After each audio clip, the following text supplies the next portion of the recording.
and now here's Mile 57. Would you like to introduce yourselves? Oh boy, hi. Also, before we do that, yes, great playlist. Thank Great you so music much. selection. Hello everyone out there. My name is Baz Warren. I'm the singer and guitarist for Mile 57. And I was also a student here at UML. I just graduated in May with an English degree. So it's been really nice to come back. Congrats. Thank you. What's up? I'm Jen. I play drums and I did some screaming on on one song for this. I'm Baz's sister. We started Mile 57 back in 2018, I Oh, think. oh Time my ago. heart. Um, yeah, what's up? Yeah, my name is Veronica. I am the newest addition of Mile 57. I am not one of the Warren sisters, and I also am very well known in the scene as Nicotine. Yeah. Okay, I love it. So, we're going to talk a little bit about making the band, a little bit about what you've released, a little bit about what's upcoming. We'll cover it all. Beautiful. So, tell me a little bit about how the band started. How did we decide to come up with it? What inspired the name? You can take the name. Okay. Baz and I were in a band with we mentioned Sophia earlier. And another person who used to Our his name's previous Alex, bassist. used to be in Mile 57. And the four of us were in a band called Proper Motion when we were in middle school together. And Proper Motion wrote three songs, two of which we kept for Mile 57 songs with Lodestar and Dreaming Life. Lodestar didn't change at all, but save for switching Sophia to Baz on vocals. Dreaming Life got changed around a little bit, but we basically Proper Motion disbanded, and Baz and I were like, that's not cool. We still want to make some music. And we were in middle school, or no, Middle entering school. high school, right? Yeah, high school was 2018, I guess. Yeah. Time is weird Yeah. after the pandemic. We were just a couple of really angsty teenagers. Yeah, we were really emo and we thought we were really cool and wanted to make. We're gonna move to California and make it big. And then I did move to California and did not make it big. And that's okay. We'll be That's going back okay. But yeah, it's kind of just been the ongoing musical project of our lives since we were counting Proper Motion like 12. And yeah, so it's just kind of been like Veronica and Jen are in a whole bunch of different other projects. This is my one project. So it's very, very personal to me. That it's just kind of been a big kind of thing of growing up and seeing our progress as musicians. A lot of progress. Yeah. I guess for the name, there's really no cool story. A lot of people were telling me that I had to have a cool story to tell on the air about how I got how the band name came about. And the reality is I just saw it on a road sign on I think 495. It could have been 95. I don't remember. But yeah, I think my dad was driving me home and I saw it. I was like, that kind of goes well together. And then our dad bought us custom Mile 57 road signs. Oh, yeah. I like to tell people we stole them off the side of the highway. That's the better thing to say. Yeah. Delinquency. Yeah, I it's love that. good. No, Sorry. I was gonna say I love that, and I'm sure that being involved in music for so long, it's just really nice to probably have like your tracked progress for Oh, so yeah. long and being able to know exactly where you started and where you are now. Absolutely. Definitely. So I know as someone who's also been involved in music for a very long time, once you switch instruments a little bit or you switch what you're doing, it's kind of hard to track your progress because Yeah. you're not doing the same thing. Mhm. But when you've been making music with similar people or in the same spaces for so long, it's Absolutely. really nice to be able to see. I Yeah. think we started playing open mic nights, I think in Concord, Massachusetts. Goodness, yeah. I forget the name where, It's like but it was it's a cafe on Main Street. yeah, I it's forget just the name of Baz it. and I was playing bass at the time and would occasionally do backup vocals. I think the first song we ever played live was Christie Road by Green Day. Yeah, probably. And then like it just evolved from there. We were woefully unprepared for recording in the studio. We were like, yeah, we're gonna book a whole week, 8-hour days, and then found out it was so much money. The But horrors. Wonka Sound is So- really great. oh, And yeah. Bull, Sir Shout Bob out Bob Nash, Nash. producer, record engineer guy, awesome man. Yeah. Love it. Okay. Let's see. So we know about how the band came to be. What are all of your biggest musical inspirations? Oh, You boy. can go one by one. Okay. She has to think Okay, of I can Veronica start. gets a sec. So inspirations throughout. I mean, my two favorite bands are Paramore and My Chemical Romance because I'm an emo kid at heart. So fun. I will be forever. Um, and but my guitar, when I took guitar lessons, my guitar teacher was really influenced by BB King. So I think just kind of learning from him, there's a little bit of BB King in there. I should be listening to BB King a bit more because he's fantastic. But others are David Bowie, and then I guess kind of where I'm at now, I'm really inspired by bands like Touche Amore, um, the Cranberries, and then artists like Lucy Dacus. And then there's this smaller artist from New Zealand called Mim Jensen, and she's fantastic. So yeah, I think I'm sure there's plenty more that I'm blanking on, but that's kind of where I'm at right now. I can track back my first big musical obsession to Imagine Dragons in fifth grade. But Thunder, feel the for thunder. not that I really like Imagine Dragons' first two albums, but after that they're fine, I guess. But I don't know. I haven't listened to like anything after like the fourth one.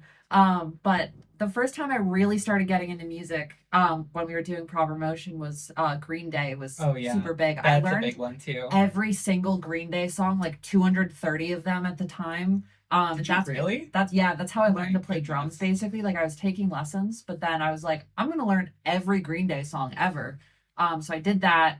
And they're a band that's kind of always is important, even if like I don't listen to them as much anymore, but that we'll go see them every time they come by. Um, I mean, you can tell from people who are watching this video on our YouTube channel later. I really like Sleep Token. I've been a big Sleep Token fan since 2021, so I was there early.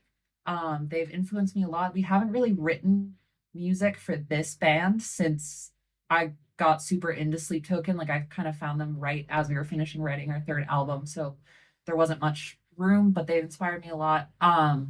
Musician wise, Mike Shinoda has been kind of like my biggest influence and inspiration, both as a producer and just as like the way he approaches music and everything. And he gave me his hat at their show at This TD is Garden. Other bands. I'd also like to take a quick moment to shout out Dollskin, who doesn't. That's true. Dollskin doesn't exist unfortunately does anymore. not exist anymore, but they were a four-piece from Arizona. They're fantastic. They were really big for Jen and me growing up. The other band, unfortunately, I can't say all of their name on air. But it starts with Suffocate for A word. a word. Sake. They're Swedish. I am their biggest listener. If you go on Apple Music, whatever their top songs are the ones I'm listening to at any given moment in time. They've really inspired this new project I've been working on for the last 3 years. I'm pretty sure that is verifiable information. This is verifiable information. Yeah. What about you? Oh heavens. So I guess I got really into music back in like 8th grade, right? Like the tail end of middle school. That is the time. That is the time. And middle school was a weird time for me because I had just like moved into like transferred schools in 8th grade. So it was like a totally fresh slate for me. And I kind of didn't really do much like prior to that. I wasn't really into any sports. So when music kind of like fell into my lap when I like met some new people in my life, I was like, oh yeah, this rocks actually. I remember shouts out to Preston. I don't know where you are, man, but I hope you're doing well because you are the guy that got me into music. You brought your bass guitar over to my house one day, showed me how to play Feel Good Inc. by Gorillaz, that bass line. And I like fell in love with music ever since. And I was like, well, actually, you know what? You stay on bass and I will pick up this old acoustic guitar in my room and we will do things. And then after that, I mean, he would also just like come over and like bring like his laptop and his nice speakers and stuff. And he showed me like a ton of music that like some of it I was already familiar with. Like it's like a lot of 90s alternative stuff. That's kind of like where it started and like branched out from. we like explored like a ton of subgenres together. That's eventually how I found shoegaze. Hey. Yeah, shoegaze has been a huge one. I'm like a huge fan of like the whole like wall of sound idea, and just Tell me like about it. this one gets it. We're recording a lot of walls of sound. All of walls. Jen actually sent me a like something through our producer Liam J. Smith, shout Shout out. out to Liam. And she had said, hey, just give me some feedback. And I thought what she meant, instead of, giving, my thoughts on the mix, was, oh, she wants me to record me getting feedback from an amp and sending it back to her. That's where my brain went first. That's how shoegaze poisoned my brain. For reference, we had already recorded 10 straight minutes of feedback for this record. So Hey, but you what know. about Veronica's interest? no, I know, I'm just adding that. And influences. No, it's okay. It's important details. Anecdotes. But basically, yeah, we just explored a lot of the subgenres. Shoegaze was a big one, and we kind of like found that like through like goth rock when we got really into like the Cure and stuff. And like I also like pivoted in other directions. I'm a huge fan of like the post-hardcore scene, like as a whole. Some of my favorite and latest influences, I could definitely say obligatory Title Fight mention. I miss Title Fight. So I- valid. So I valid. think everybody does. Yeah. But other good mentions, At the Drive-In. I love At the Drive-In. I've had them on repeat literally all year. They're just so good and like so infectious. Another one I would say that I don't end up talking about a lot, but I actually love the band Unwound. That's a really huge one for me. But that one just kind of like, I don't know, I just feel like I never talk about that one. I also haven't listened to them in a while, but I've been getting back into them lately after seeing a good local band of that I went to see did like a cover set of Unwound, and Oh, they nice. did an incredible job. Shouts out to War Machine, and A lot of shout outs. a lot of shout outs. No, I we would love take it. my time on the air to shout out everybody I know. But as far as like anything else, I mean, shoegaze kind of stemmed into eventually like droney music. So I'm like a huge fan of like Boris. Oh my god, Boris. And as far as like musicians go, while we're on Boris, Wata from Boris, the way that she plays her solos and like how she like gets her tone, she's been like a staple in like how I've like chased my sound. That's like the main reason I picked up like the fuzz from like Earthquaker for my board setup. Like I love that fuzz so much. I love it. I also really love all of the post scenes, like post punk, post hardcore, Mhm. everything post for some reason. is Post what I metal. fall It has into. post in the name. It's It just, does, It's just yeah. incredible. It just has to be good. I At don't what know point to are we do. gonna write a song just called Post Dash? That's That's it. good. That's true. That's We could do good. something. All right, I'll write it down. Perfect. You should note that down and let me know when that. We'll do. But I need to go back to the Imagine Dragons comment. I need to talk about the song Thunder. This is just my story. I need to share. Please. I did like a psychological experiment on myself to see how long I could listen to that song on repeat in a dark room while doing nothing. It was like maybe 5 minutes. Like I Oh could my not, goodness. I could not last through that song that much. It's literally just Thunder by Imagine Dragons. I think is like the psychological. It's one of torture those songs, yeah. song. Dude. Yeah. It was never a song I was big on, even when it came out. I found that a lot of that album, I think it's Evolve, was really incredible live. And then like the studio takes were like but it needed like that energy. Yeah. Yeah. And I saw them at the TD Garden as like my second concert ever. And yeah, I mean I really liked some of their songs way back then. Some of them still hold up. Like I'm So Sorry. Just saying. That song's No, so some good. of them do. I just really cannot stand Thunder. No, that's fair. I can't But either. Thunder's a bad What's the runtime on Thunder? Does I anybody like- no, I find it Too long is the answer. far too long, honestly. Let's find out. 3 minutes and 7 seconds. That does not need to be that long. We should write a Imagine Dragons Thunder. Imagine Dragons Thunder. That's like Yeah, I agree. we'll make it 20 minutes long, like a Godspeed song or something. Yeah. Great. Yeah, can you do like a really long interlude? A in there? post Yes. Thunder. That's good. That's good. Post My Thunder. goodness. Post Thunder. This We're is getting some perfect. evil ideas on this right now. You're so welcome. I Thank don't know what to you. tell you. We'll give you a writing credit. Thank you. Thank you so much. That'll be my first release. Okay. Speaking of releases, actually, that was a good segment. I didn't Oh plan. wow, I didn't incredible. plan that at all. You guys have some music released. Yes, You actually have quite a bit of music released. indeed. Would you like to talk a little bit about your process recording music, writing music, and Sure. what Yeah. your favorite song you've released is? Okay. Yeah, I can get started on it. It's a dumpster fire. So I do have to start off with a disclaimer. We do not like our first album. Gotcha. Yeah. Don't It- listen to it. Well, so We kindly suggest Yeah. that Oh yeah, sorry. I mean, the fact is, Jen and I were 16 when we wrote it, and Oh, that was when we released it. no. Oh, wait, no, yeah, your math is right. No, we were 16 when we released it, 15 when we wrote it. We recorded it in a studio in like 4 days. Yeah. And it was, angsty teen stuff. Like Jen said earlier, we were really big on Green Day.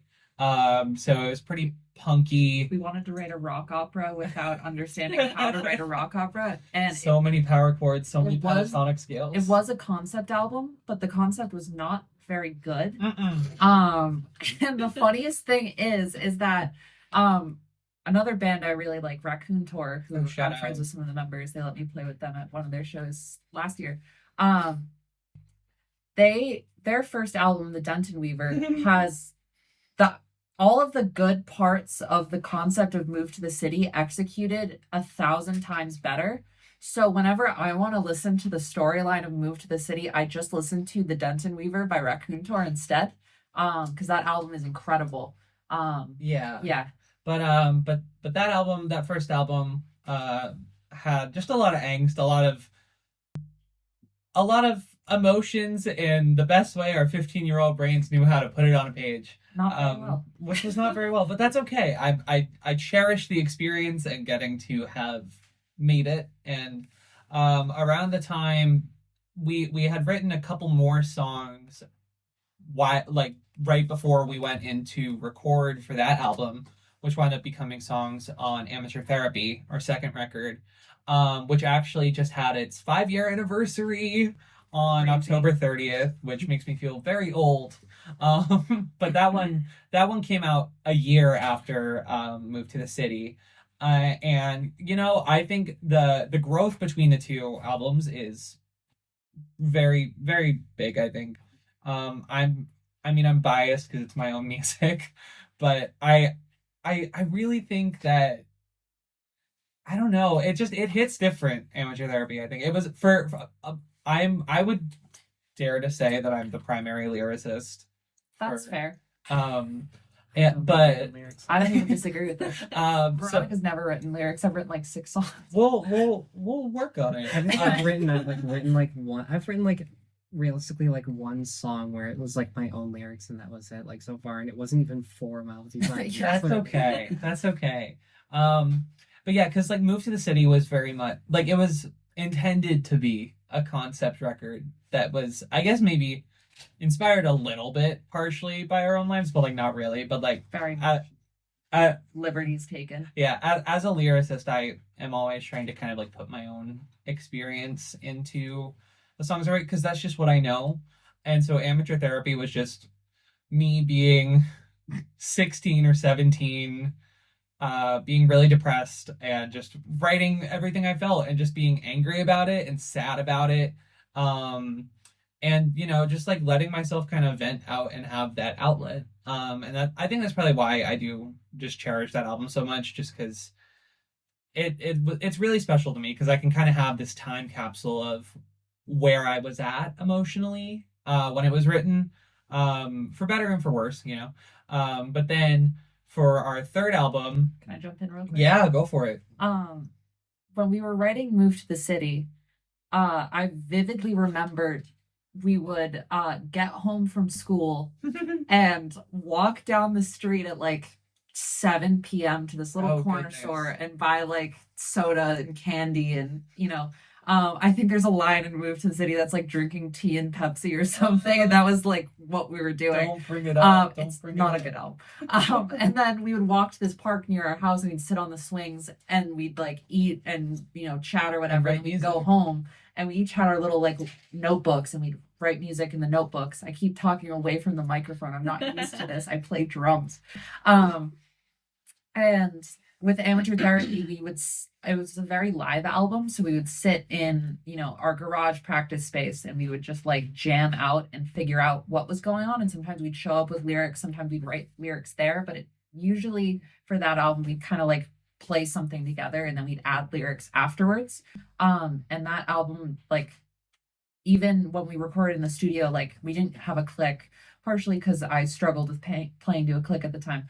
But also because like we had, Baz and Alex, our old bassist, in other rooms playing live with me as we recorded the drums. And then everything was very live and raw on that album. Whereas with our third album, Chronicles of a Lost Star, it's very processed and very like, we went from 4 We were days of neurotic. Move to the City to like 7 for Amateur Therapy, and then Chronicles of a Lost Star I think clocked in at 13. Yeah. And all of the days before that were 8 hours. Some days on Chronicles of a Lost Star were there for like 14 hours. Yep. It was ridiculous. We had like several big gaps in it. That album was a real concept album. I'm keep looking away from the microphone. But I came up with this story of an astronaut who gets sent to space. And there's supposed to be the 6 astronauts who get sent to space after nuclear war breaks out. And they watch the world, blow up beneath them. And they're supposed to go out to, this new planet and restart the human race. And it follows our main character, Andromeda, who very quickly does not have any communication with any of the other astronauts, and she starts to go a little crazy because she just watched her planet blow up, and that's justifiable. And the album split into 2 halves called Dreams and Reality. And so the first half, she's falling in love with this guy who appears over the radio intercom, whatever, called Mr. Static, and he's giving her all these little dreams and these cool little visions and everything, and she's going really loopy. And then she finally snaps out of it, breaks up with him, and realizes like, I need to find the other astronauts, this, that, and the other thing. Spoiler alert, the album's been out for 3 years. 3.5. Everyone else is dead. She's the only person left alive. Mr. Static is like a Grim Reaper figure, and he's like very angry at her that she broke up with him. But then they kind of like have their little moment in the last song in the album, which is my favorite, Black Holes and Stardust, which was written very inspired by Satellites by Periphery. Yeah. A Line in the Sand by Linkin Park. We Mhm. deconstructed those songs and figured out how do you make an 8-minute long epic album closer interesting and like kind of the structure. So if you like plot it out, it is bar for bar the same structure of Satellites by Periphery. And I think we even lifted a Mike Shinoda melody off of Iridescent in Perhaps. somewhere. Perhaps.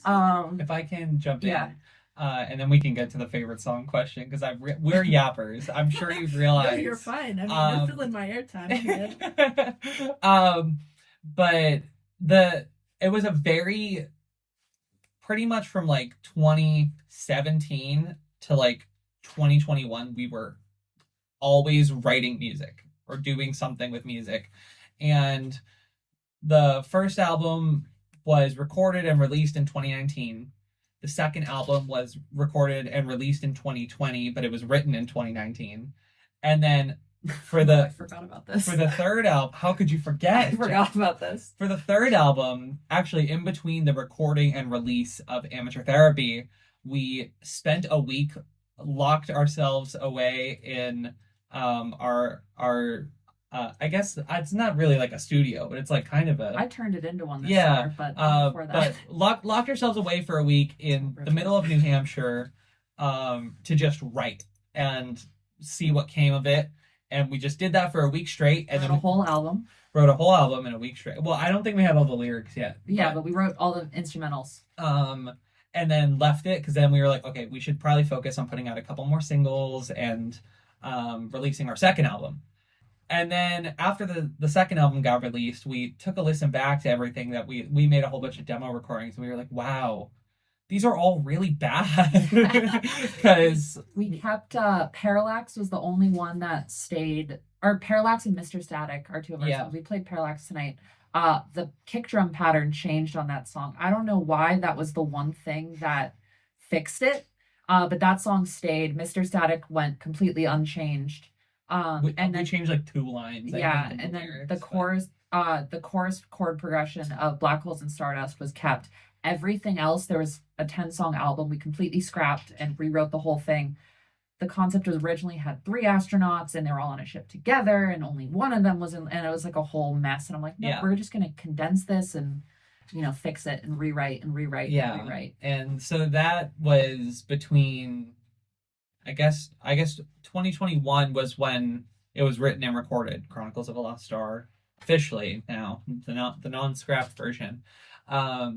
And it's kind of the most professional I've ever felt as a musician, Yeah. but also like the most tired I've ever been as a musician. But it was a great experience, and we were very meticulous and particular with it, and we were like, we need everything to be exactly right. I spent like And- 39 hours aligning kick and snare samples manually by hand until like 5 a.m. every single day. Yeah. It was terrible. Yeah, and so yeah, we were in college by that point because that was our freshman year, it was 2021. And then yeah, I guess where we're at now, it's kind of we have 2 songs. The first song and last song that we played are the 2 current like new songs that we have. Veronica, I'll get to you in just a second. I'm almost done with my thought, I promise. And it's been very rewarding for me as a musician because I feel like between Chronicles of a Lost Star and where we're at now, I've been very stuck musically and like how I perceive myself as an artist. But now we have Nikki in the band. I haven't been here for like most of this. Everything that they just said, I was not there for that. I was there for the last 2 songs. Yes. Yeah. And that's it. And even I think we'd written Empty Nest mostly before you joined. Which is just fabulous. Yeah. I think my writing process has changed a bit as I've been working on this other project. And I'm less up before we used to kind of like write something and be like, no, we wrote this song, we have to release it. Now I'm very protective of it and I'm like, no, if it's not good, I'm gonna keep rewriting it and reworking it and reworking it and reworking it, and we're gonna spend 6 months on one song and just make it perfect and as good as it can be. And I think that we're kind of taking that approach with the new Mile 57 record that we're working on, where we don't want to release just like anything. So we're taking our time, and I've been very indisposed recording this other album for this other project called Her Gift and Curse. Self-promotion. Self-promotion. It's a mass band. It's post-metal, drone I metal. love post. The first single drops November 28th. It's called Self-promotion. Apotheosis, with a music video written and directed by me. And both of these two are playing guitars in it a little bit. Yeah, I mean, I'm not going to talk too much on this point because it's not my project. It's Jen's and Veronica's project. But yeah, jumping back to Veronica and Mile 57 really fast. She's been with us for like a year and a half now, I think. It was August. It was It was like last summer. yeah, I last think. August, so it's been a little bit over a year. At this Yeah. point. And it's been fantastic, and I've had a lot of fun, and I'm very happy with the direction that we're going in. And I guess really quickly, in terms of favorite songs, the ones that stick out to me most, I'm gonna say 3 because I can't just pick one. Of course. In the moment where I'm at right now, I'm very fond of the title track from Amateur Therapy. Oh goodness, it just Parallax, which is also one of my favorite ones to play live because there's a lot of fun guitar stuff on there. And I am really fond of our newest one, which we're calling It's Only Love and incredible. Death for now. One of And the most beautiful guitar riffs I've ever heard. I told you that. Little old me. What about you? What's your favorite? Yeah. Well, I think I think I concur with the whole Parallax thing. Yeah. Parallax is definitely up there for It's so me. much fun. As far as like an amateur therapy selection, one of my favorites off amateur therapy that I think I've only played it like twice live with y'all was Madame Melancholy. Ooh, that's a good good shout. That's a good one. I do like Madame Melancholy quite a lot. I learned how to play double pedals, and that's all over that song. Yeah, and like as far as like the two new songs, because they were the only songs that have actually been around for writing, of course I'm gonna love them. Yes. I think especially like the latest song that we have, I don't know. It feels right. It like the bass line specifically, it took me like 5 minutes to put that together, and I'm like, I don't even like want to like touch this. It's like good in perfect. its simplicity. I think I'm really excited for what we're doing going forward because it's just so it feels like very new and but also very us at the same time. And I think that that's a really good direction to go in as opposed to trying to be like, big Chronicles of rock a Lost opera, Star Chronicles too. of a Lost Star. We wrote a rock opera. We did it already. So like let's go in a very good. If you notice, there's a concept album, and then there's This Is Us, We're Sad, whatever album, and then there's a big concept album, and now there's a This Is Us. It's whatever, I guess. Yeah. As far as the future as far as the future holds, it's it's hard to say right now because there's a lot of things in the air in all of our futures. Yeah. Very much so. I'm as busy as can be. Jen, you're planning to move to California. That's true. Baz, I'm here. That's you- here. Baz, you also just got out of college. Uh-huh. You know, And who knows what I'm doing with my life. All I know is I have my whole notes app on my phone is filled with random lines that could maybe be lyrics one day. That's the writing process. We Yes, all write to loop it one back line around. at a time and just combine them all Oh, together. what's your favorites before we move on? Our Black Holes and Stardust is my favorite. Dreaming Life is the first song That's we a ever good one.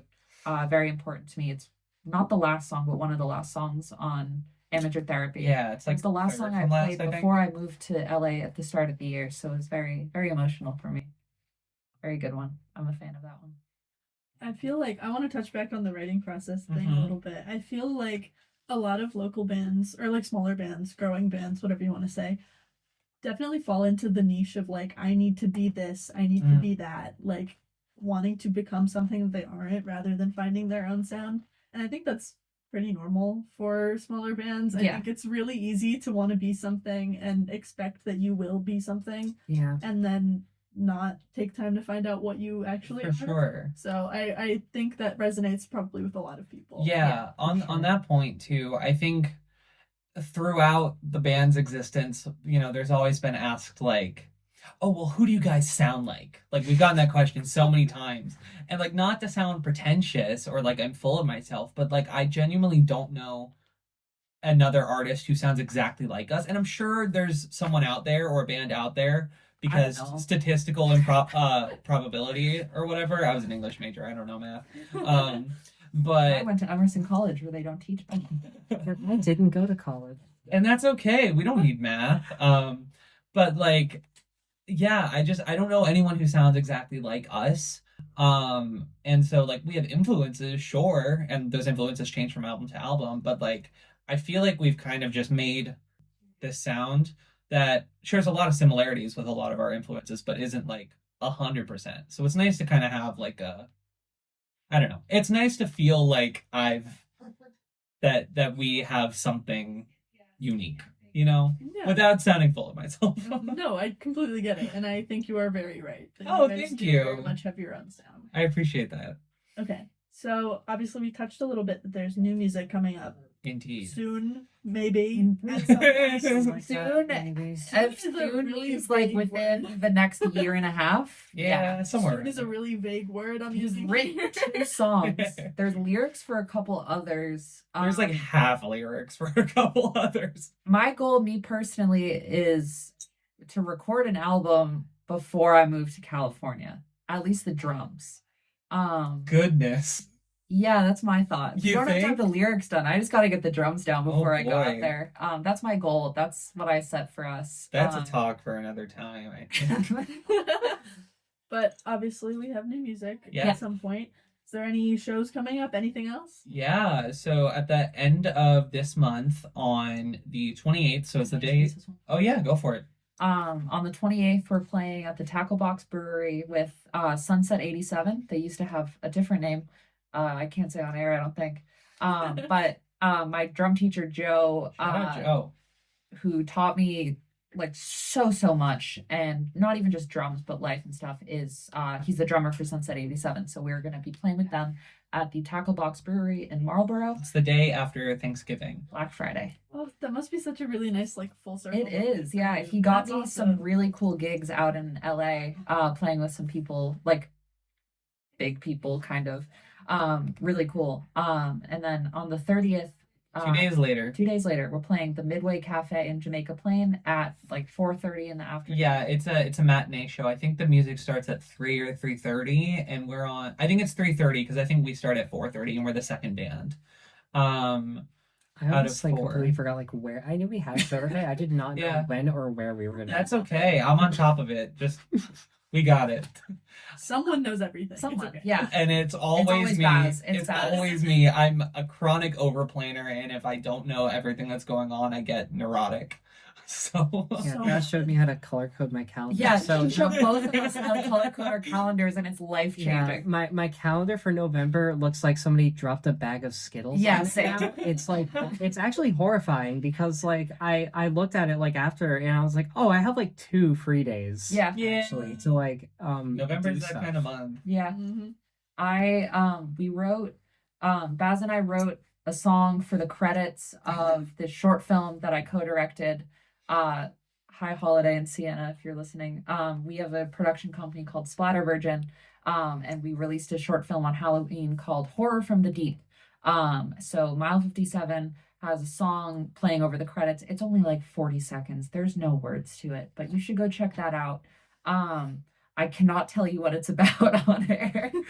And then on the 28th, this other project that I'm in with some other people, Her Gift and Curse, is releasing the debut our first single of the band ever, first music video on November 28th, same day we're playing at the Tackle Box Brewery. The single's called Apotheosis. There's a whole bunch of people involved with the music video and the album, and it's really cool, very different from Mile 57 in a lot of ways, and very fulfilling in a lot of other ways. Just a little bit. Just a little, just a it's wee very screamy, very or not this single that's coming up. There's some drony stuff. There's some good stuff in there if you like that kind of thing. And not to go back on the self promotion gig. In terms of shows from the future after November, I think we're gonna try to book some stuff for December, January probably. We're big fans of O'Brien's Pub in Alston, so probably there. Please book us, Tyler. But the best way to find out about when and where we're playing is on our Instagram or Facebook, usually at Mile 57 Band, because that's where we post all the posters and stuff. Oh, you beat me to my next question. I was Sorry. gonna ask where people can find This you. is me being on top of things. This is just what I do. But yeah, Instagram, Facebook. We technically have a Twitter, or I guess X, and TikTok. Sorry. Yeah, face no, that the face is in the room just dropped when you said that. But you know, Our YouTube is big. I run our YouTube channel.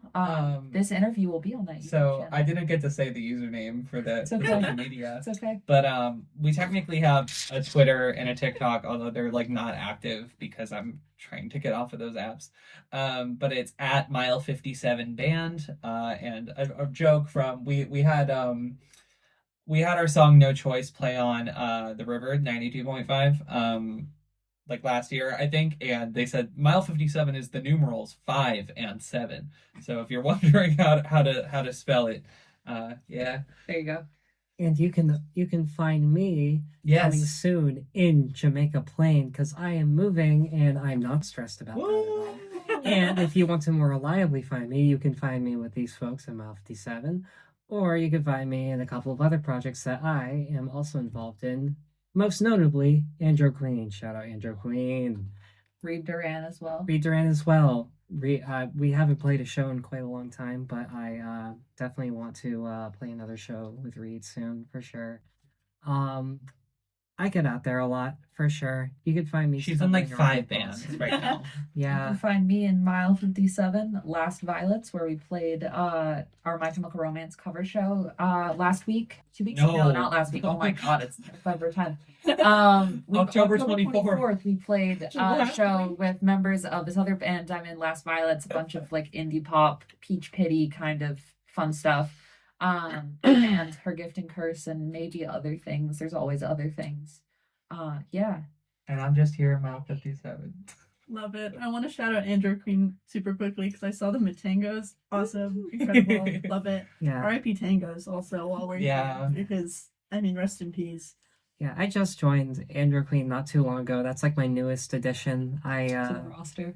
To the roster for sure. And they've been like a ton of fun too. That's like been like it's just been really fun. I feel like I've been really able to do that like a lot of stuff because I am primarily a guitarist. Sorry. She stopped but I am the playing bass. bass. I am the bass here. So But and think about it this way, you're so crucial and needed. I know, and I get to make I get to make big crazy walls of sound with Mhm. my bass in the new singles and stuff, which is Yeah. cool.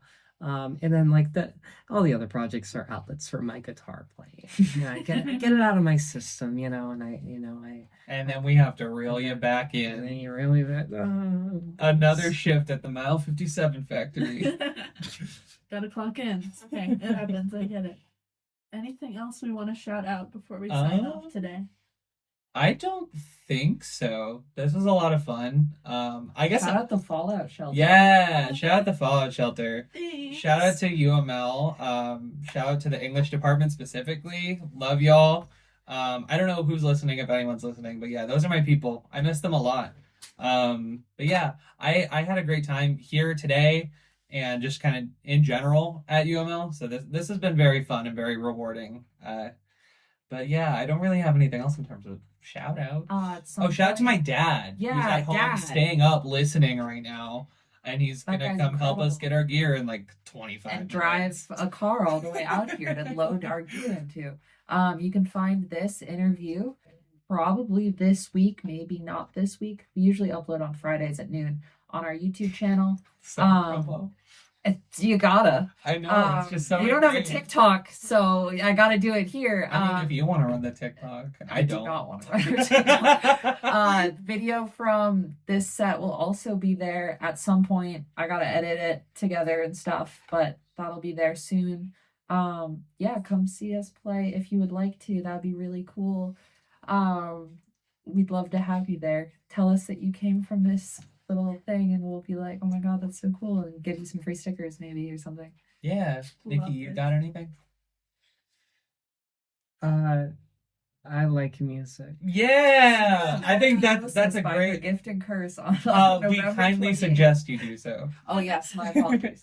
But I think I like music is a great way to end. Music's pretty cool. Yeah. Love it. Always have fun. If you're not having fun playing the music, It's not worth it. You should probably lock in. You know what? That's great. We are advice. big people of locking in over The here. lock-in culture at Mile 57. I highly suggest you have fun because life is all about having fun. That's real. Music is a really, really good outlet of having fun. That's Play beautiful. shows with your friends. Go to your friends' shows.